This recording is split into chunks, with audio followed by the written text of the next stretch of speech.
តើប្រទេសថៃកំពុងដើរដល់ផ្លូវទាល់មែនទេការបោះឆ្នោត8កុម្ភៈជាឱកាសចុងក្រោយដើម្បីស្ដារសេដ្ឋកិច្ចឡើងវិញ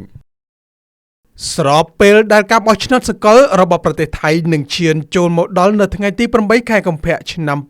2026ខាងមុខនេះអ្នកវិភាគអន្តរជាតិបានព្រមានថាប្រទេសថៃកំពុងស្ថិតក្នុងដំណាក់កាលផ្លូវបំបែកដ៏គ្រោះថ្នាក់បំផុតប្រសិនបើរដ្ឋាភិបាលថ្មីមិនអាចធ្វើការកែតម្រង់រចនាសម្ព័ន្ធឲ្យស៊ីជម្រៅទេនោះប្រទេសដែលមានសេដ្ឋកិច្ចធំទី2ក្នុងអាស៊ីអាគ្នេយ៍មួយនេះអាចនឹងបាត់បង់ឥទ្ធិពលក្នុងភូមិសាស្ត្រនយោបាយនិងធ្លាក់ចូលក្នុងអន្ទាក់សេដ្ឋកិច្ចដែលមិនអាចងើបរួចយោងតាមអត្ថបទវិភាគរបស់លោក Nermalgos អ្នកវិភាគឯករាជ្យនិងជាអតីតប្រធានសមាគមអ្នកឆ្លើយឆ្លងព័ត៌មានបរទេសប្រចាំប្រទេសថៃដែលបានចុះផ្សាយក្នុងសារព័ត៌មាន Channel New Asia កាលពីថ្ងៃទី14ខែមករាឆ្នាំ2026កន្លងទៅនេះបានគូបញ្ជាក់យ៉ាងច្បាស់ថាមិនថារដ្ឋាភិបាលដែលកើតចេញពីការបោះឆ្នោតនៅថ្ងៃទី8ខែកុម្ភៈមានរូបរាងបែបណានោះទេបញ្ហាប្រឈមបន្ទាន់បំផុតគឺការទាញប្រទេសចេញពីស្ថានភាពសេដ្ឋកិច្ចដុនដាបនិងការធ្លាក់ចុះនៃទូនាទីភូមិសាស្ត្រនយោបាយលោកបានបន្ថែមថា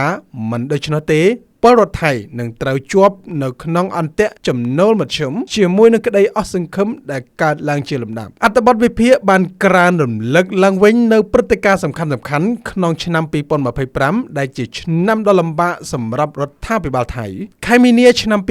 2025គ្រោះរញ្ជួយដីនៅប្រទេសមីយ៉ាន់ម៉ាបានធ្វើឲ្យកម្ពស់អគារ30ជាន់នៃសវនកម្មជាតិថៃដែលកំពុងសាងសង់បានដួលរលំសម្រាប់កម្មករយ៉ាងតិច95នាក់និងបើកកកាយសំណុំរឿងពុករលួយនៅខែសីហាឆ្នាំ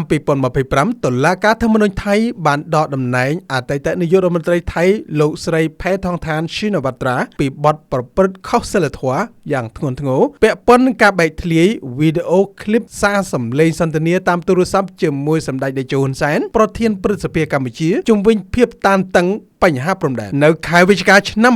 2025ទឹកជំនន់ដ៏កំណាចនៅស្រុកហាតយ៉ៃបានធ្វើឲ្យរដ្ឋាភិបាលបណ្ដោះអាសន្នដឹកនាំដោយលោកអនុทิនឆានវីរគុលទទួលរងការរិះគន់យ៉ាងខ្លាំងចំពោះការឆ្លើយតបយឺតយ៉ាវទិន្នន័យសេដ្ឋកិច្ចឆ្នាំ